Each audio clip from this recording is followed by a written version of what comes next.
monsieur le ministre gis nañ fan yi yaa ngi doon dox tànku jàmm artistes yi ngir rek xool naka la ñu mën a wéyee seen i activité demoon nga sax yóbbu leen ca ministère de l'intérieur ñu daje fa ak ministre de la santé ak ministre de la culture tey amoon nañ yéene am doxu ñaxtu préfet bi tere ko am nga déclaration boo bëgg a def.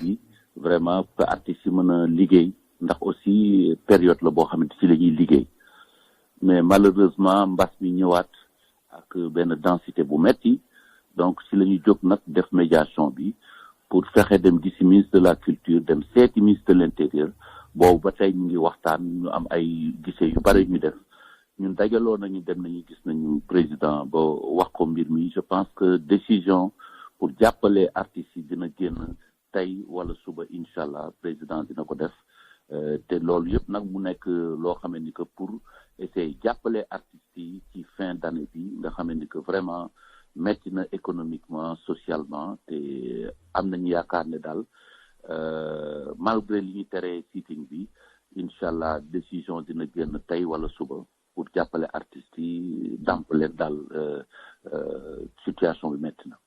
looy wax ñu ne dañuy braver interdiction préfet bi tey. Moi je suis légaliste moi je j'encourage jamais de défier li ma xalaat rek moom mooy solution lañ doon wut fi mu ne ni solution mi ngi ci yoon bi je pense que ne war nañu mën a ànd ak dal ba solution boobu ñëw ñu seet nan lañ koy doxalee waaye je pense pas que am jaru ko d'autant plus que am nañu fi mu ne ni tu sais un problème identifié et à moitié réglé donc waxtaan nañu solution dina am rapidement dans les 48 heures grand maximum su nekkul tey. n'encourage pas ñuy def sitting.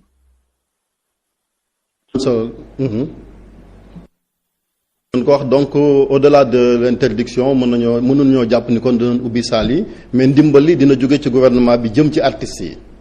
waaw je pense que situation saal yeeg yooyu ñun du situation boo xam ne ministère de l'intérieur kese moo ko yore wala ministère de la culture dafa am grande responsabilité les scientifiques mooy ministère de la santé tant que joxewuñ seen yenn ok yi du mën a possible donc loolu je pense avec la situation que nous vivons aujourd'hui xaw na jafe maintenant dafa amoon boobu yoon ak beneen yoon boo xam ne dañuy jéem a dàmp artistes yi nga xam ne dañuy impacté ci fin d'année bi je pense que beneen yoon bi mooy dàmpaay bi ci la ñu nekk te incha allah am nañ ci ay lu leer entre man ministre de l'intérieur ministre de la culture ak président de la république incha allah dañu dégg ne que dinañu def benn effort pour jàppale encore artistes yi. Un mot en français, monsieur le ministre, si vous le permettez, parce que c'est important ce que vous venez de dire. Je rappelais que vous étiez médiateur dans cette affaire entre les artistes qui envisageaient quand même de reprendre les activités. Il y a eu plusieurs rencontres entre le ministre de l'Intérieur, vous-même, et le ministre de la Culture. Vous annoncez une bonne nouvelle en direction de ces artistes venant du gouvernement. Oui, l'État va décider d'appuyer les artistes. Dans les 48 heures, je pense que si c'est pas aujourd'hui, ça va être demain, au plus tard.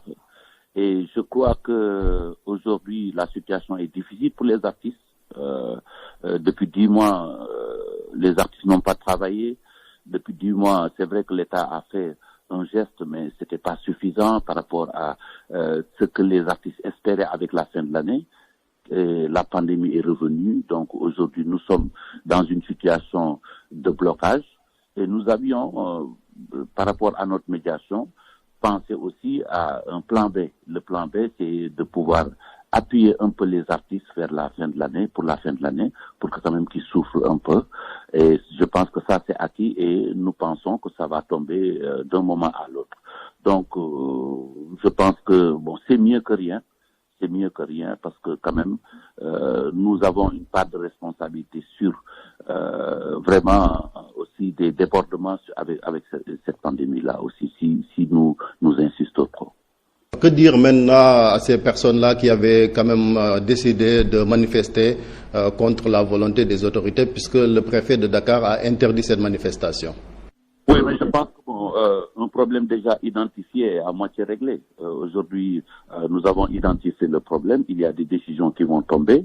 Je pense que tout ce que les artistes ne sont jamais violents. Ils n'ont jamais été violents. Ils n'ont jamais été bradés. Venir dans des interdictions et insister. Mais aujourd'hui, on a une solution et cette solution-là devrait satisfaire tout le monde. Je demande à mes amis, artistes et tout, de considérer qu'il y a une solution qui est déjà trouvée et qui va être annoncée d'un moment à l'autre. Merci beaucoup, Monsieur le ministre Youssou Ndour.